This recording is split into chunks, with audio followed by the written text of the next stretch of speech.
በአዲስ አበባ ገበያ ውስጥ በገመድ ተጎትቶ ሊታረድ የመጣው ይህ ጥቁር በግ ሳር አይግጥም።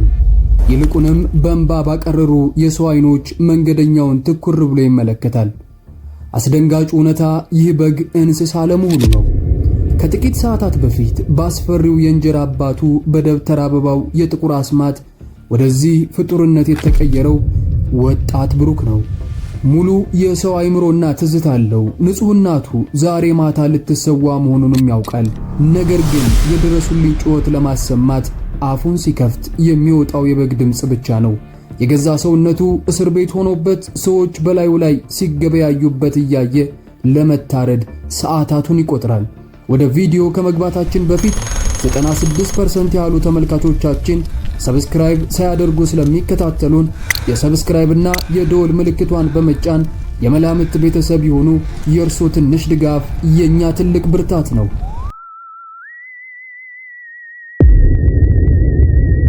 በውቧ የአዲስ አበባ ከተማ ነፋሻማው አየር እና ጸጥታ የሰፈነበት መንደር ውስጥ የ15 ዓመቱ ወጣት ብሩክ ሕይወት በከባድ የሐዘን ጥላ ስር ትገኛለች። የቤተሰቡ ምሰሶ የሆነውን አባቱን በሞት ካጣ በኋላ ቤታቸው በድንገት ጨልሟል። እናቱ ልቧ በሐዘን ተሰብሮ የሕይወት ትርጉም ጠፍቶባት በእንባ ታሳልፋለች። በዚህ ከባድ የጭንቀትና የባዶነት ጊዜ ነው እንግዲህ ያ ያልተጠበቀ ሰው ወደ ሕይወታቸው የሚገባው። ስሙ ደብተር አበባው ይባላል።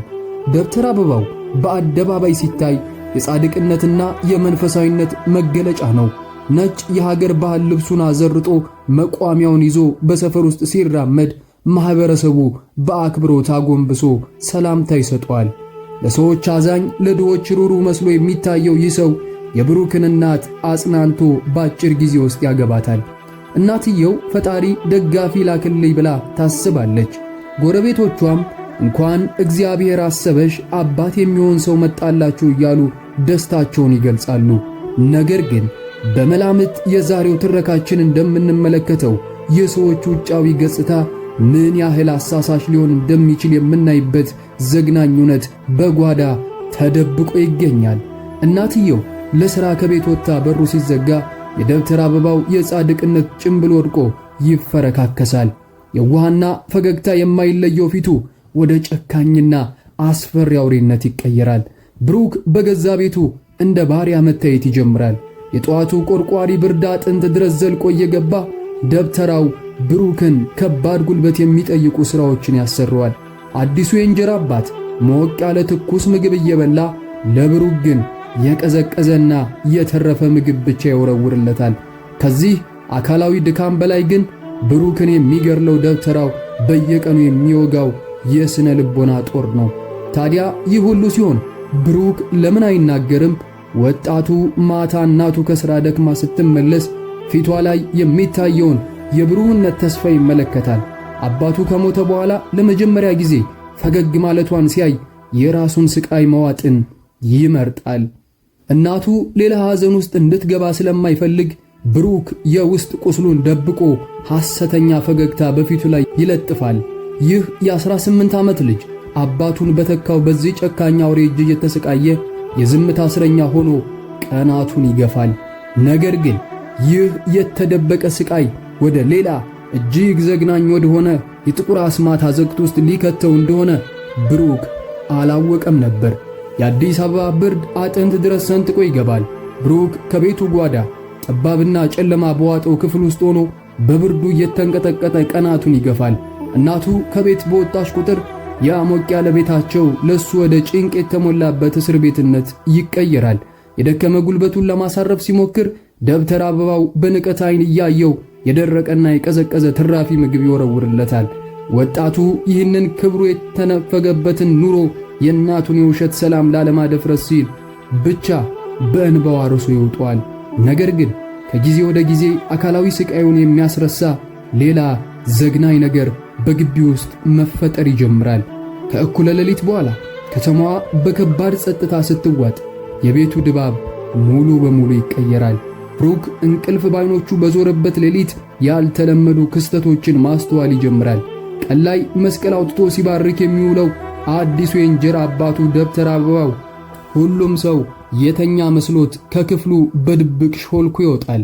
ብሩክ በመስኮቱ ስንጥቅ ሆኖ በስጋት ሲመለከት ደብተራው ወደ ጓሮ ወዳለው ግዙፍ የወይራ ዛፍ ይሄዳል።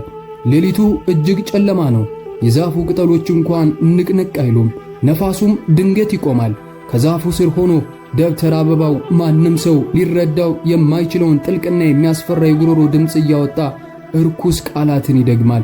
በእጆቹ የያዛቸውን ያልታወቁ ስሮችና ቅጠሎች በእሳት ላይ ሲጨምር የሚያቅለሸልሽና አየር የሚያሳጠር የጢስ ሽታ ግቢውን ይሞላዋል።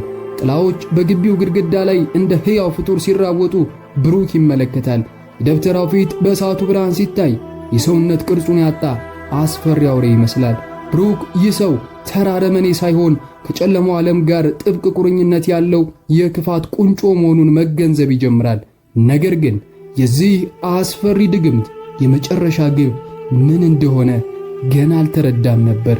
ውድ ተመልካቾቻችን ገዛ እናቶን ከሞት ለማዳን 3 ቀን ብቻ ቢቀሮትና ጠላቶ ደግሞ ከክፉ መናፍስት ጋር የሚያብር ኃይለኛ የጥቁር አስማት ጌታ ቢሆን ምን አይነት ውሳኔ ላይ ይደርሳሉ?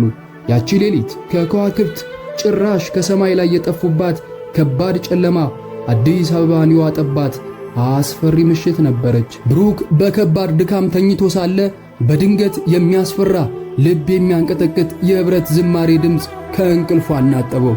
ክፍሉን የሚያፍን ወደ ሳምባ ገብቶ ትንፋሽ የሚያሳጠር የደምና የዕጣን ቅልቅል የሚመስል ወፍራም የጢስ ሽታ አየሩ ሞልቶታል። እየተንቀጠቀጠና በላቡ እየተጠመቀ ብሩክ አልጋው ላይ በመሳብ ወደ መስኮቱ ተጠጋ። በመስኮቱ ስንጥቅ አሻግሮ ሲመለከት የደም ዝውውሩን የሚያቆም ዘግናኝ ትዕይንት ፊት ለፊቱ ተደቅኖ አየ። በግቢው መጨረሻ ባለው ግዙፍ የወይራ ዛፍ ስር ደብተር አበባው ብቻውን አልነበረም። ከእርሱ ጋር ጥቁር ካባ የለበሱ ፊታቸው የማይታይ 3 ሌሎች ሰዎች በእሳቱ ዙሪያ ቆመው ወደ መሬት እየተደፉ አስፈሪውን ድግምት ያዜማሉ። እሳቱ ያልተለመደ አረንጓዴና ቀይ ቀለም እየተፋ የግቢውን ድባብ የሲኦል ደጃፍ አስመስሎታል። ደብተር አበባው ድንገት እጆቹን ወደ ላይ አነሳ። ዝማሬው ጸጥ አለ። ጸጉርን ቆም በሚያደርግ የጉሮሮ ድምፅ ከጨለማው ኃይል ጋር መነጋገር ጀመረ። ብሩክ ትንፋሹን ውጦ ሲያደምጥ ደብተራው የሚናገረው ቃል ልቡን በድንጋጤ ሰነጠቀው። ስምምነታችን ተጠናቋል አለ ደብተር አበባው ፊቱ በእሳቱ ብርሃን ሲንጸባረቅ። የምፈልገውን ሌላ ኃይልና ሀብት እንድታስታጥቁኝ ንጹሕ ነፋስ አቀርብላችኋለሁ፣ ንጹሕ ነፍስ አቀርብላችኋለሁ። በሦስተኛው ቀን ሌሊት የገዛ ሚስቴን የዚህን ልጅ እናት ደም በመሠዊያው ላይ አፈሳለሁ። ብሩክ ይህንን ሲሰማ አእምሮ ቆመ። ያቺ ቀን ከሌት እየለፋች የምታሳድገው ደጋፊ ያገኘው ብላ ያመነችው ምስኪን እናቱ የዚህ ርኩስ ሰው የጥቁር አስማት መሥዋዕት ልትሆን 3 ቀናት ብቻ እንደቀሯ ታወቀ። አሁን ማልቀስ ወይም መደበቅ ጊዜው አይደለም። ነገር ግን ብሩክ ቀጣዩን እርምጃ ለማሰብ ሲሞክር ያልታሰበ አደጋ ውስጥ ወደቀ። የብሩክ ልብ በከፍተኛ ፍጥነት ትመታለች። የሰማውን ዘግናኝ ዕቅድ ማመን አቅቶት ከመስኮቱ ወደ ኋላ ሲያፈገፍግ እግሩ ስር የነበረው አሮጌ እንጨት ክራክ የሚል ከፍተኛ ድምፅ አሰማ። በዚያ ጸጥታ በነገሰበት የሌሊት ድባብ ውስጥ ይህ ድምፅ እንደ ጥይት ነበር የጮኸው። ድግምቱ ወዲያውኑ ተቋረጠ። ደብተር አበባው እንደ እባብ ዞር ብሎ አይኖቹን ወደ ብሩክ መስኮት ተከለ። በእሳቱ ብርሃን የደብተራው አይኖች ሙሉ በሙሉ ወደ ጥቁርነት ተቀይረው ይታዩ ነበር። አንተ ርጉም ልጅ ሲል ደብተራው አጓራ። እጁን ወደ ብሩክ መስኮት ሲዘረጋ አስፈሪና የሚያሳውር ቀይ ብርሃን ከእጁ መዳፍ ተስፈንጥሮ ወጣ። ብርሃኑ መስኮቱን ሰብሮ ሲገባ ክፍሉን የሚያፍን ጢስ ሞላው። ብሩክ መጮህ ፈልጎ ጉሮሮ ተዘጋ። ሰውነቱ መሬት ላይ ወደቀና ጥልቅ ከሆነ የጨለማ ገደል ውስጥ ገባ። ሲነቃ አየሩን ንጋት አድርጓል። ብሩክ አልጋው ላይ ሳይሆን ቆሻሻ መሬት ላይ መተኛቱን አስተዋለ። ተነስቶ እናቱን ለማስጠንቀቅ ፈለገ። ነገር ግን እግሮቹ የሰው አልነበሩም። ጥቁሩ ጸጉሩ በሰውነቱ ላይ በቅሏል። እጆቹ ወደ ኮቴነት ተቀይረዋል። መጮህ ሲፈልግ ከጉሮሮ የወጣው ድምፅ የሰው ሳይሆን የበግ ጩኸት ነበር። የራሱ አይምሮ የራሱ ትዝታ ያለው፣ ነገር ግን ሙሉ በሙሉ ወደ በግነት ተቀይሮ ነበር። ደብተር አበባው ከላይ ሆኖ በአሸናፊነት ስሜት እያሾፈበት ነበር። እናትን ለማዳን መሞከርህ መጨረሻው ይሄ ነው ሲል በፌዝ ሳቀበት። ደብተራው ወፍራም ገመድ አምጥቶ በአንገቱ ላይ አስገብቶ ሲጎትተው ብሩክ በእንባ የተሞሉ የሰው አይኖቹን እያቅለሰለሰ ለመታገል ሞከረ። ነገር ግን የበግ አቅሙ ከንቱ ነበር። ወደ ገበያ ሲወስደው ብሩክ እናቱ ልትሞት እንደሆነ እያወቀ ምንም ማድረግ ባለመቻሉ ውስጡ በሐዘን ይደማል። ገበያ ውስጥ ሊገዙት የመጡ ሰዎች እንደ ሥጋ ብቻ ሲነካኩት ፍርሃቱ ጣሪያ ነካ። በመጨረሻም አቶ ጸጋይ የተባሉ ሰው ጩባ ሊያርዱት ገዙት። ብሩክ እየተጎተተ ሲሄድ የሕይወቱ መጨረሻ መድረሱን አሰበ። አቶ ጸጋይ ግቢ ጸጥ ብሏል። ብሩክ አሁን በሰው ዓይኖች የሚያነባው ጥቁር በግ በጓሮ ባለ ዛፍ ግንድ ላይ በገመድ ታስሮ ቀጣዩን አስፈሪ ጣፈንታውን እየጠበቀ ነው። በመላምት ቻናላችን ይህንን ታሪክ ስንተርክላችሁ የብሩክን ጥልቅ ስነ ልቦናዊ ስቃይ መገመት አያዳግትም። ነገ ጧት ካራው በጉሮሮ ላይ ሲያርፍ የእርሱ ሕይወት ማለፉ ብቻ ሳይሆን የተንኮለኛው ደብተር አበባው ሴራ ተሳክቶ እናቱ መስዋዕቷ የማይቀር መሆኑን እያሰበ ውስጡ በጭንቀት ይቃጠላል። በሰውነቱ ውስጥ ያለው የሰው ነፍስ የበጋ ጽም ውስጥ ተዘግቶ በዝምታ ይጮኻል። በዚህ የሞት አፋፍ ጭንቀት ውስጥ እያለ ከቤቱ ውስጥ አንድ ትንሽ ልጅ ብቅ አለ። የ8 ዓመቱ የጸጋዬ ልጅ ኢዩኤል አባቱ ለበዓል የገዛውን በግ ለማየት ወደ ጓሮ መጣ። ኢዩኤል ወደ በጉ ሲጠጋ የተለመደ የበግ ባህሪን አልተመለከተም። በጉ ሳር አይግጥም፣ አይባንንም። ይልቁንም ፍጹም የሰው በሚመስሉ በእንባ በረጠቡ ትልልቅ አይኖች ትኩር ብሎ ይመለከተው ነበር። ኢዩኤል በድንጋጤ ወደ ኋላ ፈገፈገ።